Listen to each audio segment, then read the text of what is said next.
Good morning everybody. നമ്മൾ model question, അതായത് 36 ദിവസം കൊണ്ട് നമുക്ക് A+ കിട്ടാൻ പോകുന്ന രീതിയിലുള്ള ചോദ്യങ്ങളാണ് ചെയ്യാൻ പോകുന്നത്. ഇതുപോലത്തെ ഒരു ചോദ്യം നിങ്ങൾക്ക് കൃത്യമായി പരീക്ഷയ്ക്ക് കാണും. നിങ്ങൾ ചെയ്യേണ്ട കാര്യം നാച്ചുറൽ ഫ്രീക്വൻസിയെ കുറിച്ച് നല്ല വ്യക്തമായ ഒരു ഐഡിയ ഉണ്ടാക്കിയെടുക്കുക. നമുക്ക് ആ ക്വസ്റ്റ്യനിലേക്ക് പോകാം. നിങ്ങൾ ആ ക്വസ്റ്റ്യൻ സ്ക്രീനിൽ കാണുന്നത് പോലെ തന്നെ നല്ലൊരു ഡിസ്ക്രിപ്റ്റീവ് ടൈപ്പ് ക്വസ്റ്റ്യൻ ആണ്, പുതിയ മോഡൽ ക്വസ്റ്റ്യൻ ആണ്. ഇപ്പോൾ ശ്രദ്ധിച്ച് വെക്കുക. എന്താ അതിൽ പറഞ്ഞേക്കുന്നത്? ഞാൻ ജസ്റ്റ് എൻ്റെ മലയാളം പറഞ്ഞുതരാം.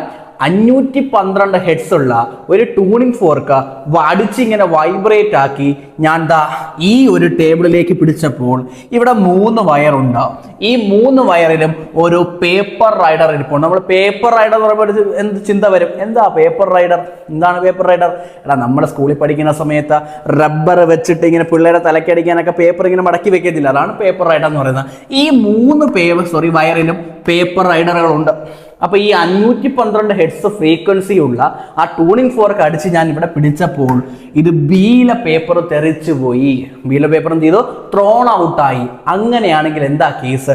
ബിയുടെ ഫ്രീക്വൻസി എത്ര എന്നാണ് ചോദ്യം.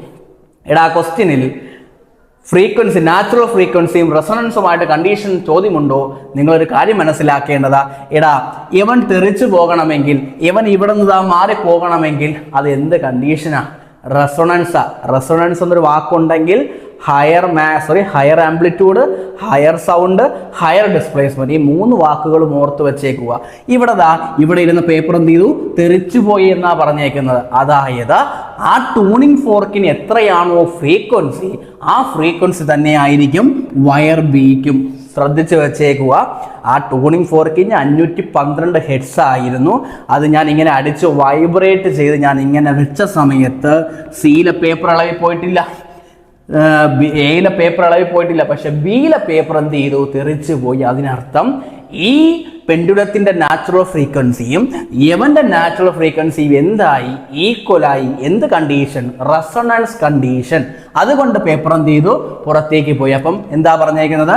ഇതിന്റെ ഫ്രീക്വൻസി എന്ന് പറയുന്നത് 512 ഹെഡ്സ് ആണ്. 512 ഹെഡ്സ് ആണ്. ക്ലിയർ ആയെന്ന് വിശ്വസിക്കുന്നു. ഇനി എന്താ രണ്ടാമത്തെ ക്വസ്റ്റ്യൻ?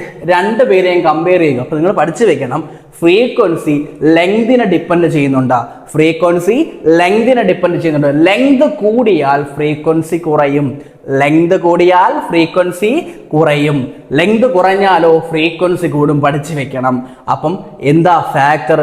നാച്ചുറൽ ഫ്രീക്വൻസി ഡിപ്പെൻഡ് ചെയ്യുന്ന ഫാക്ടേഴ്സ് ഏതൊക്കെയാ? ഒന്നാമത്തത് ലെങ്ത് ഓഫ് ദ മെറ്റീരിയൽ, രണ്ടാമത്തത് സൈസ് ഓഫ് ദ മെറ്റീരിയൽ, മൂന്നാമത്തത് ഇലാസ്റ്റിറ്റി ഓഫ് ദ മെറ്റീരിയൽ, നാലാമത്തത് നേച്ചർ ഓഫ് ദ മെറ്റീരിയൽ. ഈ 4 പോയിന്റും കൃത്യമായിട്ട് പഠിച്ചു വെക്ക്.